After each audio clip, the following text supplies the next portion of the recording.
მოგესალმებით ბატონებო, მე გახლავართ იურისტი, უფლებადამცველი ავთანდილ ველთაური. მივესალმები ტელევიზიას, მივესალმები კონგრესს, მეცნიერებათა კონგრესს. დიდი პატივია დღეს გამოვიდე, ჩემი აზრი დავაფიქსირო ამ ტელევიზიით. საქმე რაშია? შექმნილმა რთულმა მდგომარეობამ აიძულა ყოველი ადამიანი თავისი აზრი გამოეხატა ამ მოვლენების მიმართ. მართალია, ყველა აზრი სხვადასხვა, მაგრამ საერთო აზრი მაინც გვაინტერესებს და გვაერთიანებს. ეს არის სიმართლე და სიმართლის გადაგება და სიმართლის დადგენა. მხოლოდ სიმართლით შეიძლება აღნიშნული ფარდა მოხსნათ და დავინახოთ რეალობა, რა არის ეს რეალობა. ჩვენ ვხედავთ, რომ საზოგადოება გაიხლიჩა, ოჯახი გაიხლიჩა, სამეზობლო გაიშხრეს, სამეგობრო გაიხლიჩა და მივედით იმ კატასტროფულ მომენტამდე, როცა უკვე აღარ შეიძლება პატიოსმა ადამიანმა უნდა თქვას თავისი ნაღველი, თავისი აზრი, თავისი ის რაც აწუხებს საზოგადოებას. მე ვამბობ, რომ პოლიტიკა უნდა იყოს მეცნიერული. მხოლოდ მეცნიერულ პოლიტიკას შეუძლია დაძლიოს დღევანდელი მძიმე მდგომარეობა საზოგადოებაში. მხოლოდ მეცნიერულ დასკვნებს უნდა ენდოს საზოგადოება. მხოლოდ მეცნიერები უნდა იყვნენ მიმთითებელი და მიმართულების მიმცემი ამ პოლიტიკური ძალებისადმი, რომლებიც არ აპირებენ უკან დახევას და მამასისხლი პასად ერთმანეთს ჯიუტად ეწინააღმდეგებიან. ახლა დილას უსმენდი ერთ-ერთ პოლიტიკურ ფიგურას, მიუვარდა მეზობელი და ერთმანეთს ადანაშაულებდნენ ანტისახელმწიფოებრივ საქმიანობაში. რა თქმა უნდა, ახლა ვინც არ არის ჩახედული ამ საქმეში, ყველას გონია, რომ ეს მართალია, ესეც მართალია. ანუ თუ ერთ მხარეს იჭერს, ის არის მართალი, თუ მეორე მხარეს მეორე არის მართალი, ხო? სინამდვილეში ცოტა ღრმად არის ჩასახედი ეს ყველაფერი. მეცნიერები დღეს ვალდებულნი არიან ახსნას ეს ვაიყოფის მიზეზი და შედეგი. აუცილებლად უნდა ამოიღოს ხმა საქართველოს მეცნიერებმა და დაადონ დასკვნა, რომ ესია და სხვანაირად შეუძლებელია რომ იყოს. მე ვიტყოდი, ყოველგვარი მოკიდვის გარეშე ტოლერანტებო, ჩათვალეთ, რომ საქართველო არის კოლონია. კოლონია უკვე დიდი ხანია არის, მაგრამ აი ბოლო 30 წლის მანძილზე შეიცვალა კოლონიური სახე შეიცვალა საქართველომ და ის მთლიანად დაეყრდო დასავლეთის პოლიტიკას. ისინი გავლენას ახდენენ ჩვენ ხელისუფლებაზე, ისინი გავლენას ახდენენ ჩვენს ეკლესიაზე და ასე შემდეგ. მოდი ცოტა მეტი სიზუსტე შევიტანოთ აქ. მეტი სიზუსტის შესატანად უნდა დავსვათ შეკითხვები. ვინ და რა ინტერესით უტევს ქრისტიანობას საქართველოში? რაც რეალურია და ვერავინ ვერ შემაწინააღმდეგება. თუ ვინმე შემეწინააღმდეგება არ არის ესეო, ის მისი პრობლემაა, ხო? ვინ და რა მიზნით მოთხარეს განათლება საქართველოში? მოთხრილია განათლება. განათლება აღარ არსებობს. ვისაც უნდა, როგორც უნდა, ისე აკეთებს, როგორც უნდა, ისე დადის და ასე შემდეგ. მეცნიერები რამდენი კვლევითი ინსტიტუტი გააუქმეს, ასე ვთქვათ, მათი სიტყვებით რო ვთქვათ, ჩარეცხეს. რამდენი შესანიშნავი ადამიანი გააშავეს. რამდენი მასწავლებელი, რამდენი ვინ, რომელიც საპატივცემულო იყო და საყრდენი იყო ქვეყნის სიძლიერის. ქვეყანა რამდენ ბურჯს ეყოფ, განათლება თუ არ არის ქვეყანა ვერ იქნება ქვეყანა, ხო? ეს განათლება არის ეს ძირითადი ბურჯი, რომელიც იჭერს საქართველოს სახელმწიფოებრიობას. ქრისტიანობა ეს არის ის ბურჯი, რომელიც საუკუნეების მანძილზე იცავდა ჩვენ რწმენას, იცავდა ეკლესიას, იცავდა პატრიოტულ ხალხს და დღეს უკვე წყალი შეუყენეს. ვინ არიან ესენი? თუ პასუხს ვერ ცემთ, ესე იგი უნდა გაჩვენდეთ. თუ სცემთ პასუხს, მაშინ უნდა დამეთანხმოთ, რომ ესენი არიან ჩვენი სახელმწიფოს მტრები. ესენი არიან ის ძალა, რომლებიც დღე-დღე დაინტერესებული არიან და აქვთ ამისი პროგრამა, რომ ჩვენი სახელმწიფოებრიობა ბოლომდე გაანადგურონ. ეხლა ვინ რამიზნით აიძულებს 10,000-ობით ქართველ დედას საზღვარგარეთ რომ იყვეს და ლუკმაპურს შოულობდეს და ბანკებს უგზავნიდეს ფულს. ვინ აიძულა ეს? თუ არა ამ ხელისუფლებამ და ამ სისტემამ, რომელიც დღეს გვაქვს, ხო? დედა მარტო ის კი არ არის, დედა არის ბურჯი, დედა არის ის პიროვნება, რომელსაც ეყრდნობა ოჯახი და ოჯახი არის ის ძალა, რომელიცაც სულდგმულობს სახელმწიფო. ეს არის ანტისახელმწიფოებრივი ანტიეროვნული ანტისაზოგადოებრივი ძალები, რომლებიც დღენიადაგან აფარჩაკებენ ჩვენს ქონებას, ჩვენს რწმენას, ჩვენს ყველაფერს. ქალები გასულები არიან, მილიონი ადამიანია გასული საშოვნელად საქართველოს და გასულია. ეს ჩვენი გენოფონდის დაცემაა. ეხლა მეტყვიან რომ რა თქმა უნდა, აქვთ რაღაცა ბერკეტები, რომელთაც შემომედავებიან, მაგრამ მე ვამბობ, ყველაფერში დამნაშავე არის ხელისუფლება. ყველაფერს რატომ მოიყვანეთ ამდენ ხანს, რატომ მოიყვანეთ აქამდე ეს ყველაფერი? რატომ ამწვავებთ ახლა? იქნებ ის გინდათ რომ 4 წლის შემდეგ ეს შედეგები, რომელიც ახლა დაიდება, ის წამოაძახოთ ისევ ამ ეგრეთ წოდებულ ოპოზიციას და ისევ შექმნათ თქვენი სისტემა ახლიდან. როგორც თუ არა არჩევნების თემა, თქვენ დალოცვილებო თქვენა, თუ არა არჩევნების თემა, სად იყავით ამდენ ხანს? რატო იღებდით ამ ლიბერალურ კანონებს ბოლო და ბოლოს? რატომ იღებდით ამას? რატომ იღებდით? რატომ ყიდიდით მიწებს?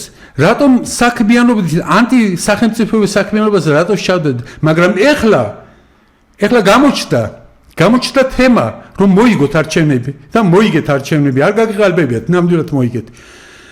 ეს იყო ომის თემა. ეს იყო ომის თემა, რომელიც საქართველოს არ უნდა. არ უნდა საქართველოს და ამით მოიგეთ. მაგრამ ეს სულაც არ გამართლებთ თქვენ. ჩაივლის ეს ყველაფერი და თქვენ შეუდგებით ისევ ანტისახელმწიფოებრივ საქმიანობას. რამდენი აქცია ჩავატარეთ იმის გულისთვის, რომ თქვენი დანიშნული ხალხი საზიზღრობებს აკეთებდა. ყიდიდან მიწებს, ყიდიდან უძრავ ქონებას, ყიდიდან მოძრავ ქონებას, ყიდიდან ეროვნულ პასპორტს, ყველაფერს ყიდიდან, რისი გაყიდვაც შეიძლებოდა. და ეხლა იქეცით ეროვნულ თავრობად, ამას ვერავინ ვერ დაიჯერებს.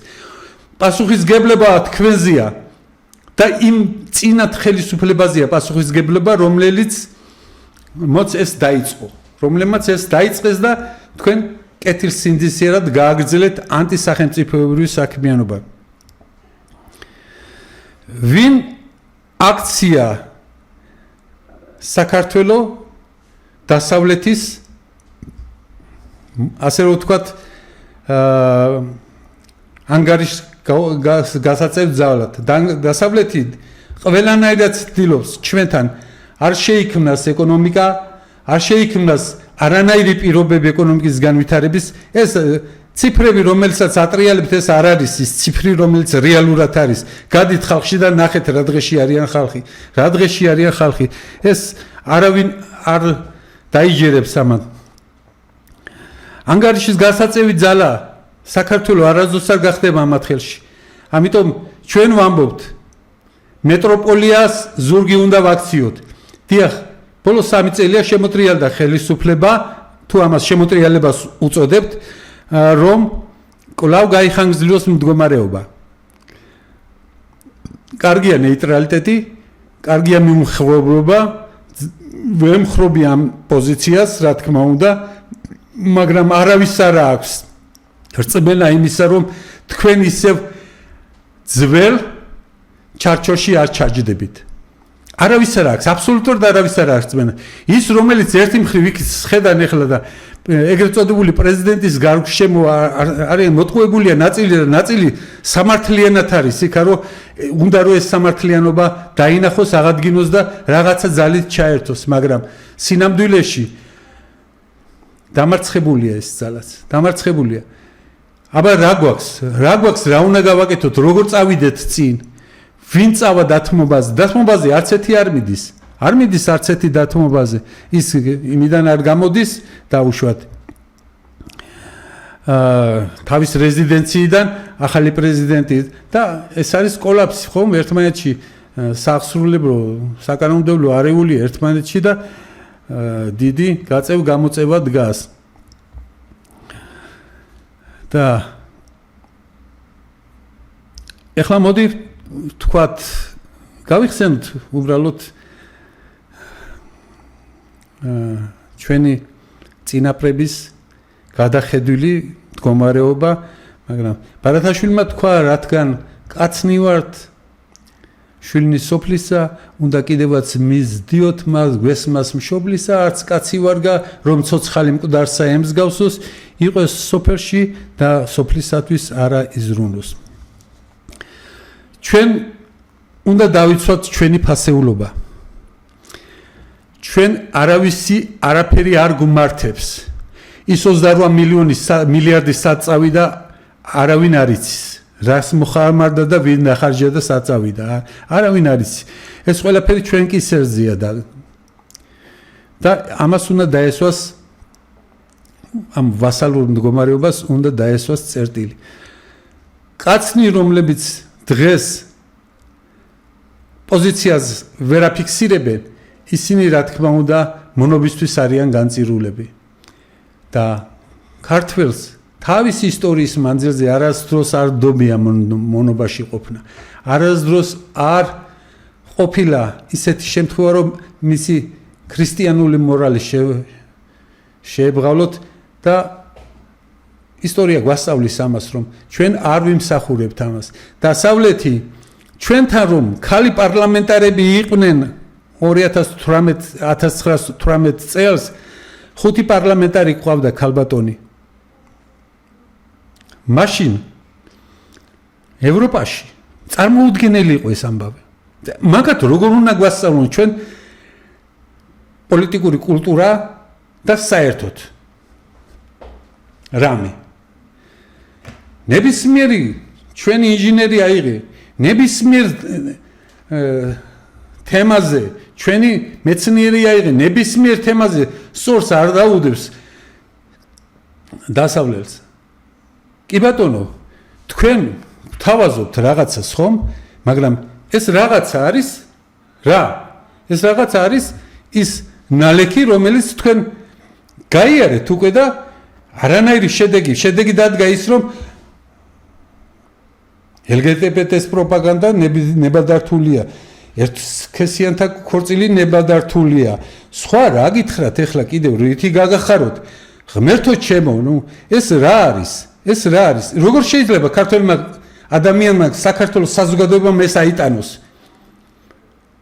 საერთოდ ცოტა სხვა კუთხით რო შევხედოთ, საქართველოში ორი ძირითადი პრინციპით უნდა ვიხელმძღვანელოთ. ეს არის ეკონომიკა, ეს არის სულიერი მხარე. მატერიალური და სულიერი მხარე. ახლა მატერიალური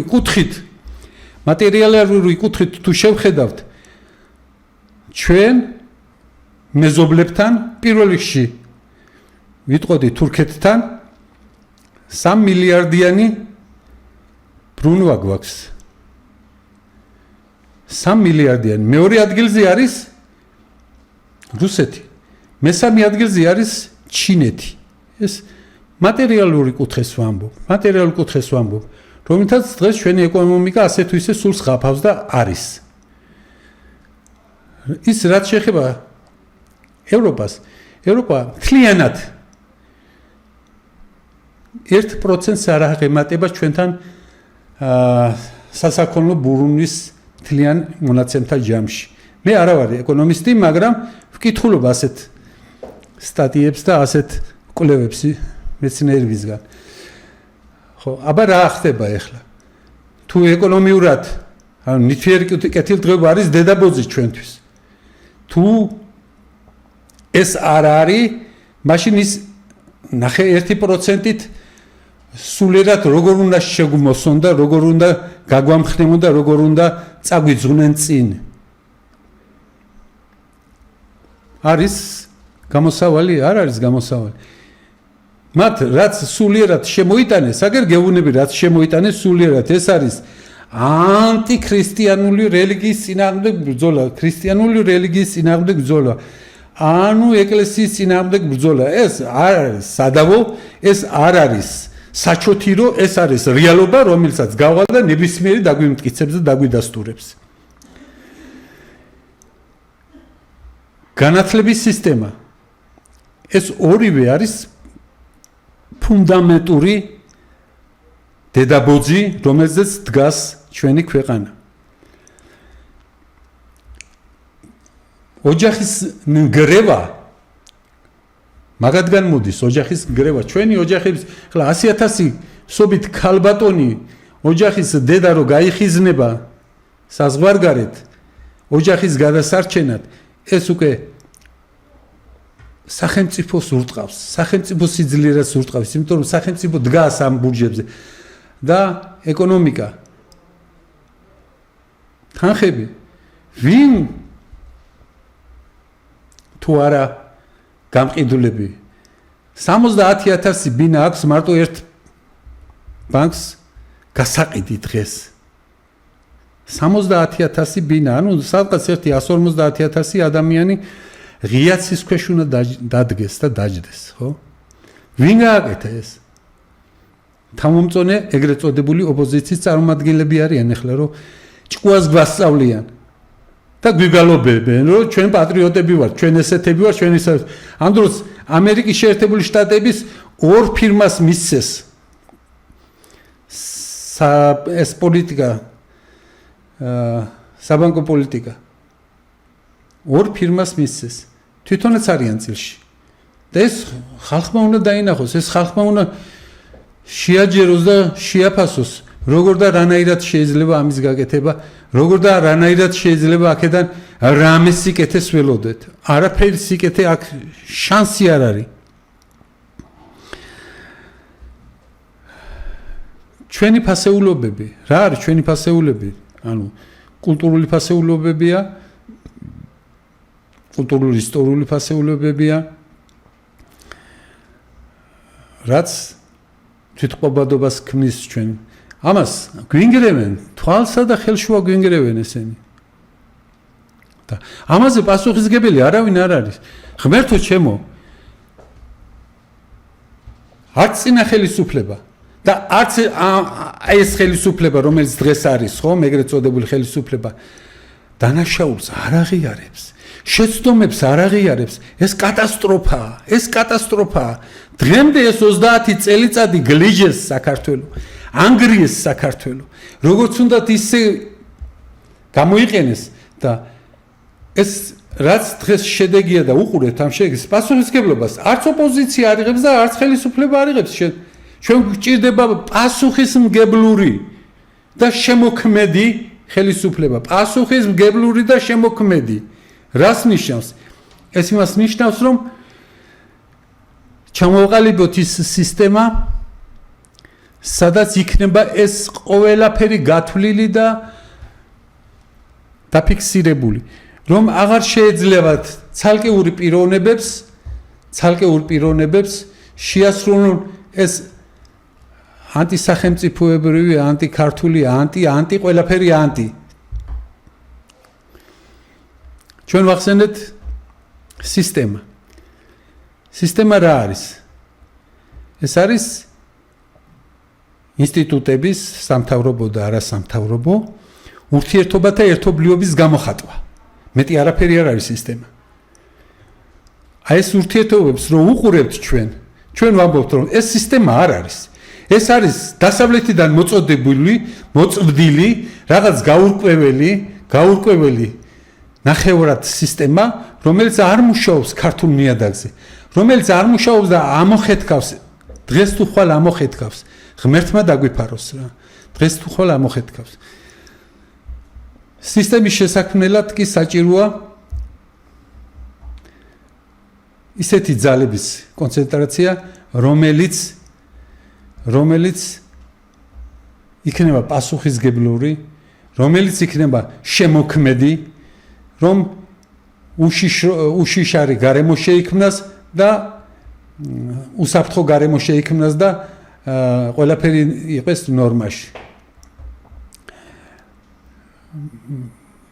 ახლა თხოვეს დამესახელებინა ის პიროვნებები, რომელიც წარმოდგენიათ მაქვს, რომ უნდა იყვნენ დაუშვათ ხელისუფლებაში აღმასრულებელი და განკარგულებელი და საპარლამენტო ხელისუფლებაში რო იყვნენ წარმომადგენლები, ანუ ჩვენებური ვარიანტი, რომ დავდოთ ჩვენებური ვარიანტი.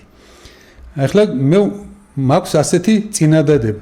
თუ არ შეიცვალა სისტემა, 10 აღმაშენებელი რომ გაცოცხლდეს, ვერაფერს ვერ გააკეთებს. და ეს სისტემა არის მეცნიერების შესაქმნელი. მეცნიერებს შეუძლიათ ამის გაკეთება და ვალდებული არიან რომ გააკეთონ ეს და სხვა დანარჩენი ყველა ვალდებულია დაემორჩილოს ამას. რატომ? იმიტომ რომ ჩვენ სხვა გზა არ აქვს. ჩვენ არ აქვს სხვა გზა.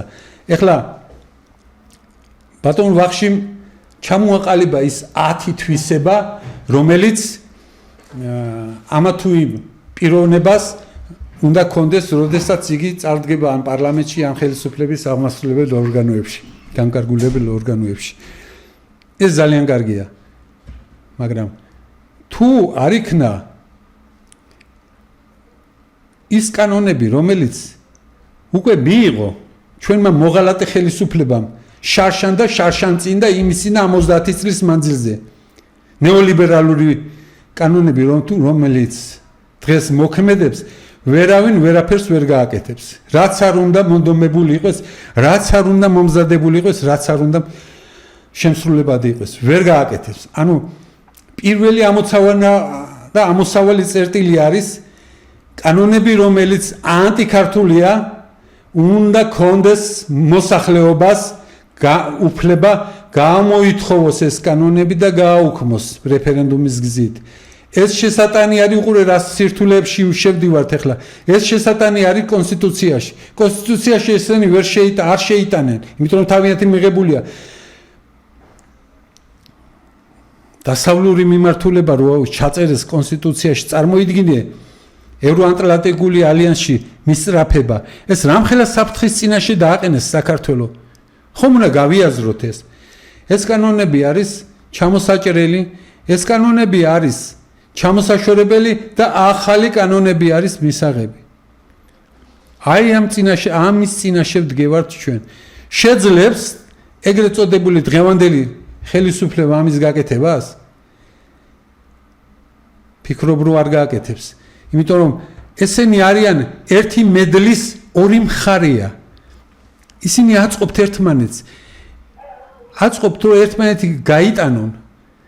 ერთი აშკარად და ხალხს ატყუებენ რომ თითქოს წინააღმდეგობაში არიან. რა წინააღმდეგობაში არიან? რო არ ყოფილიყო დაუშვათ ნაციონალური მოძრაობა, ხო? არც ერთი არ იქნებოდა და არც მეორე არ იქნებოდა პოლიტიკურ არენაზე. არ იქნებოდა არც ერთი, იმიტომ რომ ხალხი სხვა საკითხს დააყენებდა. ეხლა ფიქრობენ რომ ეს ომის თემა გაიჭიმოს. მეტი დაძაბულობა იყოს, რომ ამასობაში მეტი ანტიქართული საქმე გააკეთონ. ეს უნდა დავინახოთ ჩვენ. ეს თუ ვერ დავინახეთ, აღმოჩნდებით ან ერთ მხარეს, იქ რუსთაველზე რო დარბიან, ან მეორე მხარეს, რომელიც დაუშვათ კეტით ადგას და ურტყავს ამებს. ამას უნდა გამოვშორდეთ ჩვენ და უნდა ავმაღლდეთ, რომ ესენი არიან, ეს ის ხალხი არ არის, რომელიც საქართველოს გადაარჩენს. ეს ის ხალხია, რომელიც გაურბის პასუხისგებლობას. ან რა ნამუსით უნდა ოპოზიციამ რა ნამუსით უნდა ყველა ფული რომელი კაპი რომელიც არის დაუშვათ პოლიტიკოსია ცნობილი რომელსაც მილიონერი არ არის რომელია მითხარით ბატონო და ვის ხარჯზე ჩვენ ხარჯზია ეს გაკეთებული და სადამდე მიდიან ისინი ვერ ხედავენ იმ უფსკნუს საითაც მიერეკებიან ხალხს ისინი ვერ აცნობიერებენ იმას რომ იმ უფსკნუში თვითონაც ჩაყვებიან გაიქცევიან ვერ გაიქცევიან და ვის ატოვებენ ხელისუფლებას ამათ ესენი დაჭამენ ერთმანეთს 4 პარტია მე მithres პირდაპირ სისტემაში ვერ ჯდებიო და უარი მithres ყველაფერზე პოლიტიკურ არენაზე გამოსასვლელად შეჭამენ ეს 4 პარტია ერთმანეთს დაერევიან ერთმანეთს ამიტომ ჩვენთვის ისევ და ისევ გვინდა თუ არ გვინდა უნდა ვაიძულოთ ხელისუფლება გადამწყვეტ რა სისხლისღვრა და რამე კი არა გადამწყვეტ რეფორმებზე წავიდეს და მოამზადოს პლატფორმა იმისათვის რომ შეიქმნას სახელმწიფო სტრუქტურების თანამედროვე სისტემა ამაზე კიდევ ღრმად მოგვიწევს საუბარი ჩვენ მაგრამ დღეს ეს უნდა ვთქვათ ალა ბევრია საქართველოში ისეთი ადამიანი პატრიოტი ადამიანი რომელიც უარყოფილია მეცნიერი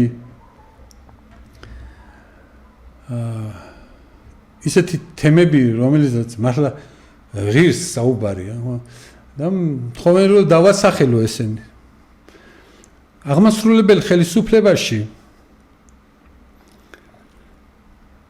თუ მიდგა საქმე მე ავირჩევდი მაგალითად ბაკურ გულუას მე რა რო ძველია უნიჭიერესი ადამიანია მქონდა მასთან საუბარი არაერთხელ და მივხვდი რომ ეს ადამიანი არ უნდა დაკარგოს საქართველოს ახლა მე ჩამოვთვლი იმ ხალხს ვისთანაც მისაუბრია და ვისი იმედიც მაქვს რომ რამე იყოს ჩვენ დაგვიდგება გვერდზე და აიძულებს ხელისუფლებას წავიდეს გარკვეულ დათმობებზე. სოფიკო სოხაძე აღმასრულებელ განკარგულებელ ხელისუფლებაში, მთავრობაში მე ვხედავ მის ადგილს და ვიცი რომ ეს ადამიანი არასდროს უღალატებს საქართველოს. თემუს შანშიაშვილი ზოგს ეღიმება, მაგრამ მისი ისტორია არ იცის, ვისაც ეღიმება მისი ისტორია არ იცის. მე დავწერებულ ვარ ამ ამბავს რომ შემოდიოდნენ ქუთაისში წინ გადაუდგა იქ ვიყავი მე რომ წინ გადაუდგა თემური და მე დამხრიტეთო ოღონდ ქალაქი არ განადგო ოღონდ დასავლეთში არა ოღონდ სამოქალაქო არ ატყდეს მე დამხრიტეთო მე თანახმავარო და შენ დახრიტა რომ მინდო და არ მინდა ხლე მისი გვარი დავასახელო ცნობილია და ცოცხალია ეხლავე დაგხრიტავდიო უთხრა ესეთი ადამიანი ვერ უღალატებს საქართველოს იცით არ გამიგია მაგისგან დაუშვათ ქთამისაღების ამბავი რაღაცა ისეთი მახინაციები მით უმეტეს შევარდნაძის დროინდელია და იქიდან მოდის არ გაეხვია ამ სიბინძურეში და დარჩა სუფთა დღესაც სუფთაა ეს კაცი არ შეინიშნება არ შეგვინიშნავს რომ ეგ რაღაცა გაეყიდოს უძრავი ქონება სახელმწიფოში მაგით ესარგებლოს სადღაც ქურდებს თან წილში გასულიყო და ასე შემდეგ ბევრი რაღაცა შეგვიძლია ჩამოთვალოთ და რომელიც არ ქნა და არ იკისრა თემურმა ეს არის ძვირფასი ადამიანი და მე ამას ვიტყოდი რომ აუცილებელია უნდა იყოს მმართველობით ხელისუფლებაში მან კარგად იცის მმართველობა მას გამოსდის ეს მმართველობა ბესი ქაჯაია უპატიოსნესი ადამიანი უჭკვიანესი უნიჭიერესი მე რეკომენდაციას მივცემდი რომ ბესი ქაჯაია იყოს აღმასრულებელ ხელისუფლებაში არის კიდე ის პიროვნება რომელიც საზოგადოებამ მეტნაკლებად არ იცნობს რატომ იმიტომ რომ არ მიეცა საშუალება თავისი თავი წარმოედგინა ეს არის შალვა კაჭარავა მეცნიერი რომელმაც საფუძველი ჩაუყარა იმას, რომ საქართველოს წარმოჩენილიყო როგორც სამყაროს გადარჩენის პროგრამით გამოსულიყო. სამყაროს გადარჩენის ეს არ არის არც გასაღიმი, არც ისე ზერელეთ ნათქვამი. ეს არის ის ადამიანი, რომელიც ღვთაებრივს ხედავს პრაქტიკაში და ღვთაებაში ხედავს პრაქტიკას. ეს ის ადამიანია, რომელსაც შეიძლება დაეყრდნოს ადამიანი, თუმცა ხაში შესულია, მაგრამ სულაც არ უშლის ხელს, რომ გამოვიდეს და თავისი პროგრამით წინ წაწიოს ქართული სახელმწიფო და ქართული ავტორიტეტი და ქართული ხელოვნება და ყველაფერი. გურამ ქართველიშვილი არის ასეთი რეჟისორი კაცია, რომელიც საქართველოს ისტორიას მიყავს, საქართველოს ისტორია და უნიჭერესი ბიჭია, მას ძალიან სკივა საქართველო და შეუძლებელია ეს ადამიანმა ამ ადამიანმა უღალატოს ქართულ ხალხს, ქართულ მიწას, ჩვენს ისტორიას. ეხლა ეს და ეხლა მოდი ჩამოვთვალოთ კიდე რა ხელისუფლების ანუ პარლამენტის შესაძლო კანდიდატები, ხო? პარლამენტში ვინ წარმოგვიდგენია პარლამენტში? აქაც არიან, მაგრამ მე არ ჩამოვთვლი ზოგად ის, ვისაც კარგად ვიცნობ, ის ვინც დაუშვათ დამაჯერებლად გაწევს, ესენი არიან მინდია უგრახელიძე, ჩემი ლექტორი, უნიჭერესი კაცი, რომელსაც შეუძლია ქვაოქროთ აქციოს და პირიქით. თემურ გიორხელიძე, ყველამ ვიცით, ხო? თავისი გამოსვლებიდან ჩვენ ვაკვირდებით მის გამოსვლებს ზოგჯერ წვავეთ საკითხებზე, ზოგჯერ ბილად, ზოგჯერ წვავეთ, მაგრამ ერთია რომ ის ხედავს. მისი მხედველობა არის გამჭოლი. ის ხედავს იმ უბედურობას, რომელიც შეიძლება დაგვემართოს ხვალ. ის ხედავს იმ მიზეზებს, როგორ მოვედით აქამდე და რატომ მოვედით აქამდე. ყველაფერს ხედავს, მაგრამ არა აქვს ის აღიარება პოლიტიკურ წრეებში, რომ მას რაიმე მნიშვნელოვანი ფუნქცია მიანიჭო. შემდეგ ლადო ჭანტურია. მე ვთვლი, რომ ლადო არის საქართველოში პირველი თუ არა სერიოზული იურისტია. შემდეგ ვახში ჟვანია, უნიჭერესი კაცი. აგერ შემეგება დღეს და ვისაუბრეთ და აუხსენით ჩემი ტკივილი და გაუზიარეთ ერთმანეთს ურთიერთობები, შეხედულებები. დიმიტრი ლორთქიფანიძე, რა თქმა უნდა, ასე თუ ისე ხალხმა 80% იციან ვინ არის. გურამ ნიკოლაიშვილი. არის კიდევ ერთი ჯგუფი, რომელშიც მე ვარ გაერთიანებული, ეს არის საერო სამზეოს ჯგუფი. არაჩვეულებრივი ადამიანები არიან. ვერ მიახედებ ტყუილად გვერდზე, ზუსტად იციან, ზუსტად უსვავენ დიაგნოზს, რამ შეიძლება გადაარჩინოს საქართველოს ხვალინდელი დღე. ესენი არიან გოგრიჭიანი ზურაბი, იახუნწარია, ალექსანდრე კავსაძე, მერაბშონია. ახლა ეს რატომ ვამბობ ამას? ჩვენ არ უნდა შევიდეთ სიმპათიურ როლში ამ პიროვნებების მიმართ. ამ პიროვნებებმა უნდა დაასდონ კონცეფცია, აკადემიური პროექტები, პროგრამები უნდა დაადონ და ეს უნდა იყოს მეცნიერულ დონეზე დამტკიცებული, რომ საქართველოს იხელმძღვანელოს სამით. მათ უნდა ჩაუტარონ ექსპერტიზა ყველა იმ კანონ პროექტს, რომელიც მიიღება პარლამენტში. ექსპერტიზა უნდა ჩაუტარონ. ეს არის ეროვნული, ეს იმუშავებს თუ ვერ იმუშავებს. რამდენიც გინდა კანონია, რომელიც არ მუშაობს, ბატონებო, არ მუშაობს. რატომ არ მუშაობს? იმიტომ რომ არ ერგება ეს საქართველოს დღევანდელ ყოფას, საქართველოს დღევანდელ სულს, საქართველოს დღევანდელ მისწრაფებას და პროგრამას და პროექტს არ ერგება ეს და ვერ იმუშავებს. მაგრამ შემოგდებულები არიან, შემოგვიგდეს და უკან წაღება არავინ არ ფიქრობს, რომ უკან წაიღოს ეს. არავინ არ ფიქრობს.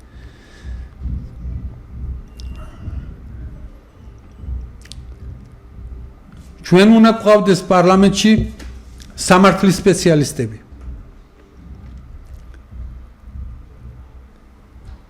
ჩვენ უნდა გვყავდეს პარლამენტში პოლიტოლოგები, პოლიტექნიკოსები და პოლიტექნოლოგები და სოციოლოგები.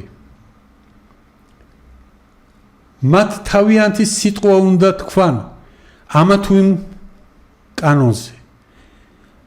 და თუ ის არ ჯდება იმ სტანდარტებში, რომელიც დღევანდელი დღეობა მოითხოვს, საქართველოს დღევანდელი რაობა მოითხოვს, ის უკან უნდა იყოს გათხოვილი. ჩვენ უნდა გვყავდეს თეოლოგები. პარლამენტში აუცილებელია უნდა იყოს თეოლოგები.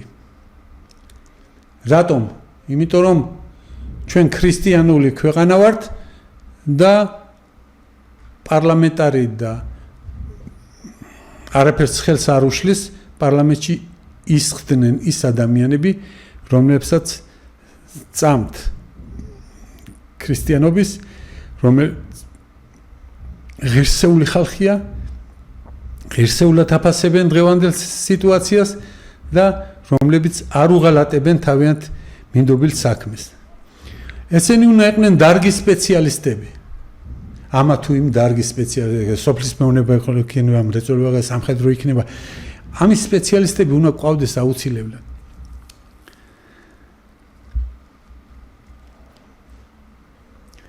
ხელოვნური ინტელექტი ვინ უნდა შემოიტანოს და როგორ უნდა ვისარგებლოთ. დღეს გაგებაში არ არის არც ერთი პარლამენტარი, მაგრამ ამის სპეციალისტი უნდა იყოს პარლამენტში. იმიტომ რომ ხვალ ზეგ ეს საკითხი დღესვე დგას, მაგრამ უფრო წვავეთ წარმოდგება. აქედან გამომდინარე, მე ბევრი შემიძლია ჩამოვთვალო ეს პიროვნებები, მაგრამ აზრი არ აქვს ჯერჯერობით. ჩვენი მთავარი რაც არის საზოგადოების გახლეჩილი საზოგადოების შეერთებისაკენ ზრუნვა. ოჯახში დაპირისპირებულ პირთა შერიგება. ქუჩის მღელვარების შეჩერება. და ეს ყველაფერი თუ სიმართლე არის თქვა, რა, სიბნელეში ყველაფერი მოსულა სიბნელეში, იმიტომ რომ სიბნელეს არ აქვს განზომილება, სიბნელეს ვერ დავახასიათებ. სინათლე უნდა შევიტანოთ. განათლება ჭირდება, ქართველ ახალგაზრდებს ჭირდება განათლება. და ეს განათლება უნდა მიიღონ იმ ადამიანებისგან, ვისაც ესენი ენდობიან და ვინც იმსახურებს. დასავლურობა პროპაგანდა დაღი დაგვასვა ამ მიმართულებით. იმიტომ ვამბობ, რომ განათლება გამოგვაცალა ხელიდან. თავარი და საყდენი განათლება ხელიდან გამოგვაცალეს, ხალხო. ვერ ვცნობა, ახალგაზრდობას ვერ ვცნობა. იმიტომ კი არა ვერ უგებ და ეს საშინელებაა მათი შეხედულება დღევანდელ რეალობაზე. ეს უნდა შეიცვალოს. სოციალური მდგომარეობა. მე ასე ვიტყოდი. ის 28 მილიარდი, რომელიც დასავლეთიდან მიიღო ძველმა და ახალმა ხელისუფლებამ და სადგაფლანგა კაციშვილმა რო არ იცის, ნება იბოძოს, ეს მილიონი ადამიანი რომელმაც თავიანთი დუხჭირი ცხოვრების გამო დატოვა საქართველო მათ უნდა დაურიგდეს რომ გაისტუმრონ ეს ბანკის ვალები რომ დაბრუნდეს საქართველოში მოაწყონ პატარა მეურნეობა და მოაწყონ ის რომ საქართველო გახდეს მიმზიდველი საერთაშორისო დონის კულტურული ცივილიზებული ქვეყანა. აი ეს მინდოდა მეთქვა ბატონებო და ალბათ კიდევ მოგვიწევს შეხვედრა მომავლისათვის დიდი მადლობა ყურადღებისათვის გაიხარეთ.